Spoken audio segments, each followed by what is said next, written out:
CNN একটা report করেছে, Iran সংকটে আটকে গেছেন ট্রাম্প। যুদ্ধ থেকে বের হতে ট্রাম্পের সামনে নতুন পথ কি?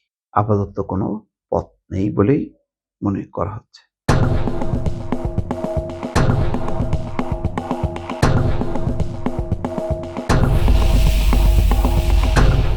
এখন যে গতিতে যুদ্ধ চলছে তাতে ইরান আরো বেপরোয়া হয়েছে। ইরান আগে আক্রান্ত হলে তারপরে আঘাত করত। এখন কিন্তু সে যখন মনে করছে যে আমার এখানে আক্রান্ত হচ্ছি আমি বা আক্রান্ত হবার সম্ভাবনা আছে, আগেই সে আক্রমণ করে বসছে।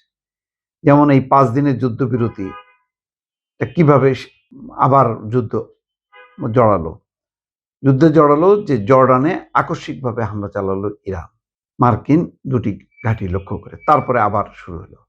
তার মানে এখন যুদ্ধের মধ্যে ইরানও রাখতে চাচ্ছে। হয়তো ইরানের লক্ষ্য হলো যে সে ফাইনালি পারমাণবিক কর্মসূচি থেকে সরে আসবে না, কারণ তারা জানে যখনই নাকি পারমাণবিক কর্মসূচি থেকে হাত গুটায় আসবে ইরান, তখন ইসরায়েল আমেরিকা ইরানকে ছাড় দেবে না, তছনছ করে ফেলবে। সুতরাং এখন পারমাণবিক শক্তি তার একমাত্র শক্তি। অন্যদিকে যে এই বিষয়টি হচ্ছে যে ট্রাম্পের ক্ষেত্রে এখন বিকল্প কি?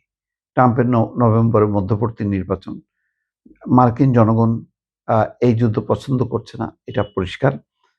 এখন তাকে যুদ্ধ 2টা বিকল্প আছে। হয় ভয়াবহ হামলা চালাইতে হবে, ভাগ দিয়ে তেহরান দখল করে ফেলতে হবে, আর তা নাহলে হরমুজ প্রণালী নিয়ন্ত্রণ প্রতিষ্ঠা করতে হবে।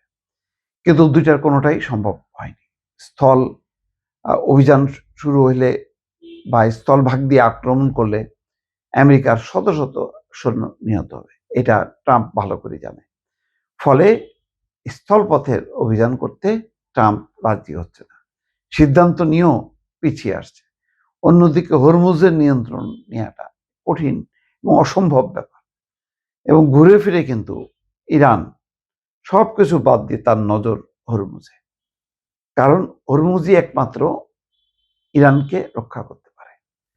এই অবস্থা চলছে। এখন বিশেষজ্ঞরা পরামর্শ দিচ্ছে যে না, হামলা করে না, অন্য কোনো পথে এগোতে হবে, অর্থাৎ আলাপ আলোচনা সমঝোতা, এটার মধ্য দিয়ে এগোতে হবে। 14 দফা যেই সমঝোতা, সেই সমঝোতা আমেরিকা স্বাক্ষর করার পরে তাদের কাছে মনে হয়েছে যে এটা সে সংকটটা একটা স্থায়ী রূপ দিল, অর্থাৎ সংকট থেকে কোনোভাবেই বের হওয়া সম্ভব হবে না।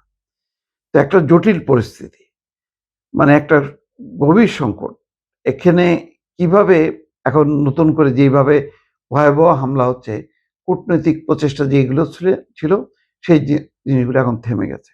তার মানে এখন কূটনৈতিক কোনো প্রচেষ্টা নেই এই যুদ্ধ থামাতে। অন্যদিকে যে যুদ্ধের মারাত্মক নেতিবাচক প্রভাব পড়বে এবং বেসামরিক জাহাজের চলাচল হরমুজ প্রণালীতে অনুপযোগী হয়ে যাবে এবং এর ফলে বিশ্বজুড়ে তেলের মজুদ ফুরিয়ে যাবে।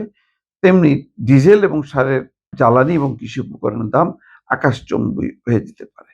সেই সঙ্গে আসন্ন শীত মৌসুমে ইউরোপের তরল প্রাকৃতিক গ্যাসের তীব্র সংকটের আশঙ্কাও জোরালো হচ্ছে। বিলাসবহুল পর্যটন ও প্রবাসীদের নিরাপদ স্বর্গরাজ্য হিসেবে উপসাগরীয় দেশগুলোর যে ভাবমূর্তি গড়ে উঠেছিল, এই যুদ্ধ তা ধূলিসাৎ করে দিয়েছে। অন্যদিকে যুদ্ধের কারণে জীবনযাত্রার ব্যয় অস্বাভাবিক বৃদ্ধি পাওয়ায় ইউরোপের নড়বড়ে সরকারগুলো এখন জনরোষ এবং কঠিন চ্যালেঞ্জের মুখে পড়েছে। মোট কথা, তেলের দাম যে ভয়াবহ রূপ নেবে, এর ফলে ইউরোপের বহু দেশ আক্রান্ত হবে, এশিয়া আফ্রিকার দেশ তো কথাই নেই। এই পরিস্থিতি এখন আর সামাল দেওয়া যাচ্ছে না, বা পথ কোথায়? আলোচনার পথও প্রায় বন্ধ। ফলে সম্ভবত ডোনাল্ড ট্রাম্পের পালানোর আর কোনো রাস্তা থাকলো না।